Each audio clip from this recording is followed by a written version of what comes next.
So we know the issues, we know about energy, we know about the border, we know Joe Biden doesn't know what he's doing. We know all that, we get all that. But why do this? Why do this here tonight with Legacy PAC? Because there's a whole lot of people who have the passion to save this country who need help getting off the ground. The purpose of Legacy PAC is to save America. That's our mission. That's what we really want to do because America is worth saving. I am by trade, I'm a cybersecurity engineer. Okay, so this is my first run in politics. We need more conservative Republicans standing up and fighting for the Constitution. We're an America First PAC, and we want to promote and help our up-and-coming candidates, and we're going to be holding the line for President Trump. I joined the Army at 17 years old. My first day at my first unit, which was 25th Infantry, was September 10th, 2001. So the next day was 9/11. And I spent about a total of a decade between Iraq and Afghanistan in country. So my country means everything to me. When I realized that if people like myself who don't want to be politicians don't start stepping up and taking these seats, that nothing's going to change, then I said, okay, I'll do it. Who deserves to lead the people of this country more than those who serve this country? So I'm behind every one of them. So let's make sure we get more veterans into power. I'm all for it. Remember why you're involved. We have to make sure people remain humble and not engage in self-glorification. You are here for one reason, and that is to save the country. Period. End of story. And for those candidates who are looking uphill and wondering how, keep your head down, focus on the target, and outwork everybody. And I promise you, you're not gonna lose. You're either gonna win on election night or you change the game on election night. So God bless you guys. Thank you so much, Legacy PAC. Thank you, Legacy PAC.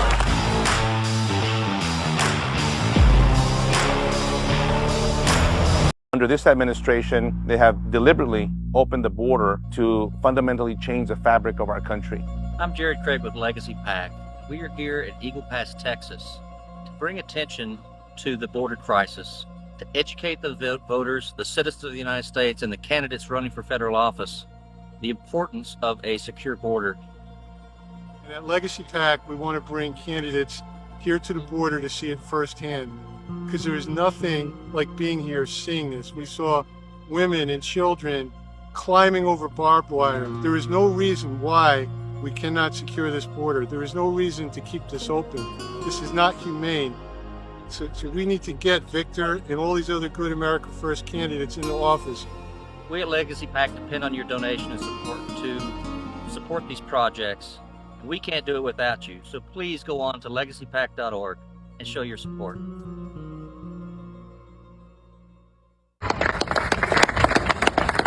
And Stan, where's Stan? Stan is with Veterans for Trump.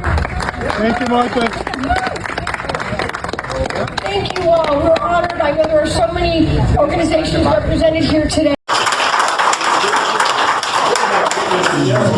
We're sitting here tonight, but you're going to do very well. And I just had somebody write down, first of all, James and Sarah Pritchard, thank you very much. Yes. Great job. Thank you. We appreciate all the help. Stanley and Donna Fitzgerald. Right here, sir. Thank you very much. It's great. It's great that you're with us. Mike Acton. Hi, this is Stan Fitzgerald of Veterans for Trump and Legacy PAC. I'm here with my friend Bianca Gracia in Texas. How are you today, Bianca? I'm great, Stan. It's great to be with you. Great to see you again. We spent some time, my wife and I spent some time with Bianca out at the border, and she's a great advocate for securing our border. And you are running for Texas State House.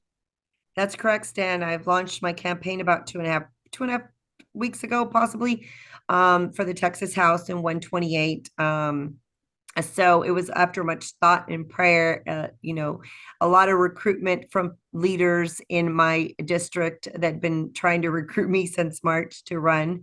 They wanted to see a change. We believe in term limits, obviously, and we were not really happy with the way that our representative has been, functioning up in Austin. He's become part of what the swamp, that we talk about. too complacent. This year alone in session, he's changed his vote 90 times. So switching the vote after, and the vote that only counts is the vote on the floor. But he went back and corrected on the record, and all his excuses were, oh, I was at the restroom. Oh, I was not at my desk. Oh, I didn't mean to vote that way. That's not how I meant to vote. So he voted with Democrats, switched the vote as if he was, never mind, I'm a Republican. But he only started to do that after he understood that he was going to be challenged. Became one of Ken Paxton's, obviously voted to impeach Ken Paxton back in May with no evidence. He's an attorney. He should know better, but within 24 hours. And he told our district, hey, guys, we just wait, calm down. Everybody, there was a big blowback and they said, calm down. He said, the evidence is here. Wait till the hearing. So we waited till September, no evidence. So that was like kind of a cherry on the top. He's voted, against the death penalty on, people who claim that they're insane. And so they were trying to do the death penalty for people who do mass shootings, and put that on the table, and he voted against it. So people who go into a school or do these mass shootings, the Democrats are real great about, these, mass shootings. So we had a chance to put capital punishment on the table, and he voted against it. So there's a lot of little things that he's been doing, a lot of shenanigans. He voted for the Democrat chairs. We went up to Austin in January, I believe, or I think it was January, February. We asked our legislators to not vote for Democrat committee chairs, and he voted for them. And then he left the building because he didn't want us to come knock on the door and talk to him about that vote. He did exactly what Dade Phelan told him. He's done several fundraisers for Dade Phelan, who is just obviously not functioning as a Speaker of the House. He's basically, I believe, a Democrat, with an R behind his back. So we've got some major issues. Our Texas House isn't getting the job done. They did not pass 187 bills this last session that were drawn up based on the, Republican Party platforms. We had a lot of bills and they killed them all. And I think that they knew they were going to get killed, knowing that they voted for these Democrat chairs. They knew they were going to get killed. So they pretend and they write, and, my representative, this Briscoe Kane, writes these great conservative bills. It looks like they're staunch conservative. Anybody can take a pen and paper and write a bill, right? And say you're staunch conservative, but it's going to get killed by your buddies in the Democrat side. So there was just so many things, Stan, that just started mounting and mounting. And I said, people in the district are just not happy.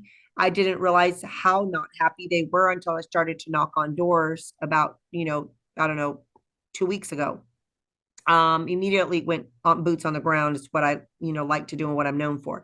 So it's been very interesting talking to the voters and finding out where they're at and just how they feel misrepresented. They feel ignored. They don't believe he's brought resources back to the district. So we've got a lot of issues in Texas, and that's why I've stepped up to the plate as the co-founder of Latinos for Trump. You know that I've been at the forefront fighting for election integrity, border security, a lot of the things that we no critical race theory, which I think we've gotten some of that a little bit nipped in the butt, but not all. Our legislators are coming back to the district saying, hey, we voted on a bill that bans the nasty books. Well, they don't ban the nasty books. What they did is they passed a bill that rates the book. And all of the school districts in Texas are independent, Stan. So it's up to the school district. If they don't want to remove the books, they don't have to. So they didn't really ban the books. So I have a problem when legislators come and claim that they did something that they didn't do. There's, obviously this nonsense with defunding the police. We've seen that already through the past years. We don't need to defund police. We need to defend the police. Veterans, we need to take care of our veterans. I've been hearing from my district. We have a lot of VFW, American Legion. We have a lot of veterans. There's like 70,000 alone in my town, 70,000 veterans. And one of the things is that it takes about an hour to travel to the VA hospital. They've been asking for a facility down here, Stan, in Southeast District. They've been asking for a facility, and our representative has been completely neglecting our veterans, or even trying to help them bring those resources to our district. So he knows I'm on his tail. I was out block walking, and all of a sudden, guess what? He showed up at the doors and he's putting pictures out, Stan saying, oh, I'm block walking, trying to earn all my votes back. Well, I think people are pretty much tired of him and they want him gone. And so I'm going to do my due diligence to be a voice for the people, bring power back to my district, and actually do a due diligence for my district and bring resources and really advocate for the things that my district is neglecting. We need some infrastructure. A lot of the mayors are saying that they need, things, they need resources here. Grants, they would like to get grants, to get some things, put into play. Here in our district, job growth. We have a lot of our district is very industrial. We have a lot of oil and gas in our district. We have a lot of plants in our district. It's the working classes in our district. And so it's time for great representation, strong, bold, fearless representation. It's not going to back down. And that's why I'm running, Stan. It's why I put my, name, and I'm like, hey, I'm ready to go forward.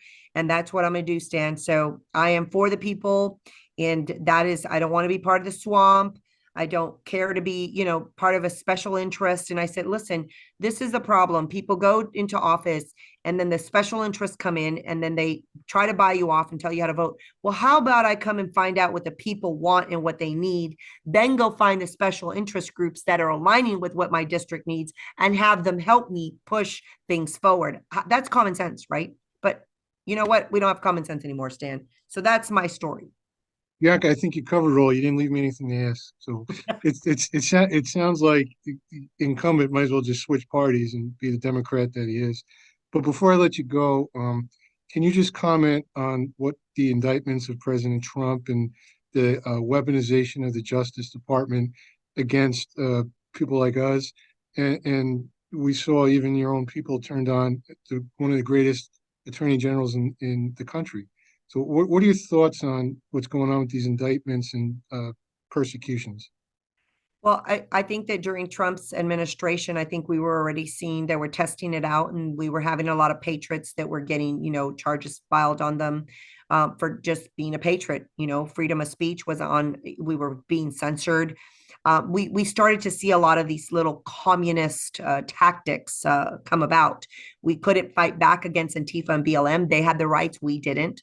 And I think that once the January 5th, 6th whole bogus narrative that there was some insurrection, that was the first step, right? They even went further. This was I think a plan. I think they definitely went after patriots, and it was a stepping stone to, hey, we've already done all this, right, to the patriots, but now we're going to go a step further. Well, guess what? If they got away with that, Stan, now they went after the president. So it's like, hey, we can go after these people. Now we're going to go after him.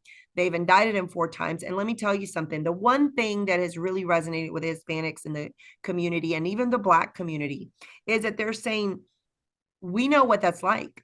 Okay, so we know what that whole thing is, getting indicted for things just because of our skin color or whatever their story is, right?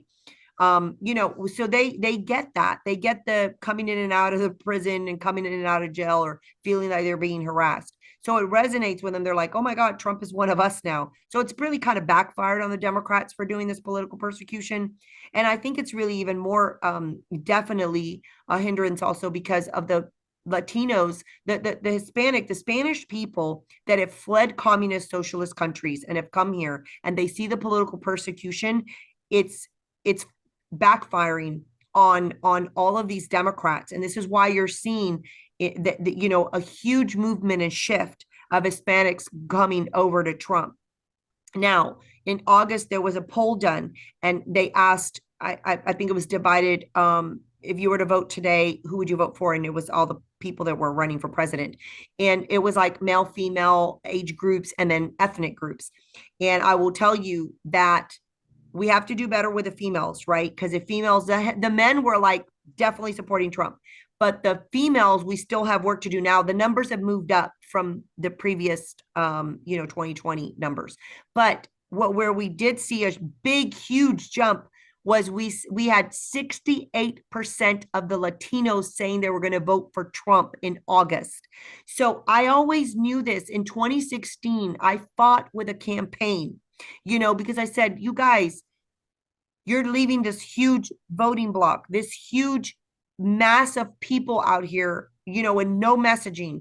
But if you give us a platform, if you give us airwaves, if you put us on a stage, if you let us be on the news, if you let us message to our people, you know, they will be like, hey, I resonate with that message. Hey, I'm with her. Hey, I agree with that. Hey, this is that. You know, it's easier when it's relatable. And so they didn't understand that. But of course, you know, our organization and our PAC has been at the forefront of really breaking down these barriers. And I'm so excited to see so many other Latino groups birth out of this movement. And I applaud them for coming out. And I don't care. I don't see them as competition, Stan. I see like, this is too big of a state, too big of a United States. We cannot all be in one place. So the more of us that there are out there, you know, doing what they need to do, great, because we need to cover, you know, coast to coast. We need to cover here in the state of Texas. So I applaud all these organizations that have really come about between 2019 to now, that you see this movement and shift of Hispanics coming over. So, and it's all because of these indictments. It's a political persecution, and they understand it because they have fled the communist countries and they've been through it before. So that's where they resonate. And I think that it's going to backfire. It's going to backfire big. I think that Trump is gaining big support. I just finished recording. Listen, we wrote a song with the Trump Latinos in Forciado Blow. We just went down to the border. I just got back. We filmed our video, our music video out at the border on the wall. And it's going to drop this week, Stan. So get ready to change. Now it's time to change the culture. We've got to get to the young people and message to the young Latinos and saying, hey, this is the reality that's happening with the open border. It's not safe for you. It's not safe for me. It's not safe for our children. And we've got to do something, and we've got to change that narrative. And so I'm excited about the movement within the Hispanic community really coming out for Trump. We have the hardest work ethic, you know, and I just think that we cannot be forgotten and cannot be ignored.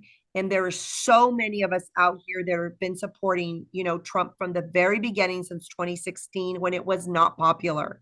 It's a little bit now, it's, you can walk around with a Trump shirt and you don't, you know, it's people, it's just, you're just another, it's another, you know, another shirt. It's just not where they come after you. So Stan, it's exciting. And as you know, veterans, we guys, we have worked together since 2016. I think we're at the forefront. You know, for you guys doing what you do for the veterans, being a voice for the veterans, it's kind of the same thing on our end. We're the voice for the Hispanic people, and we continue to break down those barriers and have difficult conversations with people that the GOP doesn't have and has never had and has ignored our people. And I'm like, the attitude of we don't go there because it's a Democrat. It's like, I'm sorry, but the Democrats don't have that attitude. They don't go, hey, we don't go into that district because it's red. They come into the district because it's red. So why can't we do the same? So Stan, that's I think it's great. I think it's great. And obviously we're going to stand by Trump no matter what. I think people have said, hey, we're voting for you even if you're in prison. I mean, come on. What does that tell you? Well, Bianca tells us a lot. But as you pointed out, you have worked with us for years, and even officially as an ambassador for Veterans for America First. So it is our honor to announce the endorsement for your campaign this cycle, and we want to see you get into the State House. You're very welcome. And can you tell people how to get to your website? I will always be a champion for the veterans. You know that. It's why I got involved in the first place for veterans and law enforcement. That's the first and forefront of my platform. It's who I fight for, and my family and the children. But anyone can go and visit biancafortexas.com. You can find me on any social media at Bianca for Texas as well. Go follow me, guys. Donate. I need the small donations. You know, I've had some really good, you know, donors, and I've friends that have been donating to my campaign. And so I appreciate all the support, but I need the grassroots support. I need to make sure that the grassroots, you know, support me. I don't want anybody to say, well, she's just backed by big money or somebody, you know, I'm not. I am a grassroots person, want to remain a grassroots person. And I do appreciate all the people who have already donated, but Stan, yes, that's what I need people to do, is the boots on the ground who believe in patriots getting into office. Time to donate, biancafortexas.com. Well, we will certainly ask our people to reach out and donate and get you in office. So I want to thank you again, my friend, and I'll get this out in the media early this week. Thank you, Stan. Have a great and blessed day. You too. Take care.